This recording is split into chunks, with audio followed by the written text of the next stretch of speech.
অসুস্থ। রাঙ্গি ভাই এটা আমরা চিকেন বানাইছি। এটা আমরা পানি খাওয়াবো এখন, পানি খাওয়াবো এটা ভাই, পানি খাওয়াইতে হবে এটা।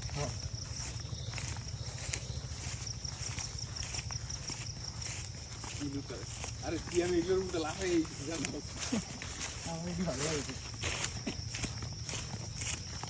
আমরা আসছি সুন্দরবন, সুন্দরবন ঘুরতে ঘুরতে দেখলাম তো পাখি, ঈগল, অসুস্থ ঈগল। আমরা এখন এটাকে ট্রিটমেন্ট করব। আমাদের সাথে আছে ডক্টর ফারহাস করিম।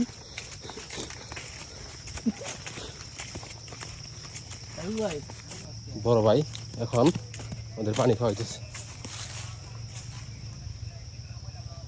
বাবাই কইছ কি আমার নয় কইছ যে গাড়ি সমস্যা তো আমার লাগে 1.5 ঘন্টা তোর 1.5 ঘন্টা আগে তাস দোকানের সামনে থাকার কথা। হ্যাঁ না তো তুমি সারা 1 ঘন্টা আগে তো তাস দোকানের মাথাটা ভিজে দেন।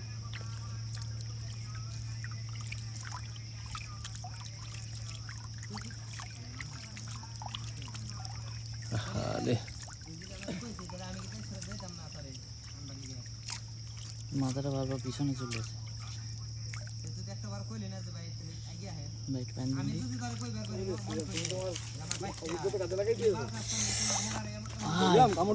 কিন্তু খুবই কেমন না আসল বেটা বুঝবো তাই ওপর আমরা রেড দিয়ে বেড়া ই করে বেড়া আস্তাই জায়গায় লই যায় দিলই বড়টা কোন সময় আমার কল্লাটা লই যায় আছে কিন্তু ভাই ব্রাদার আশেপাশে মানুষ মনে করছ না ভাই ওর একটু বেহাই দিতেছ পারবে রোগ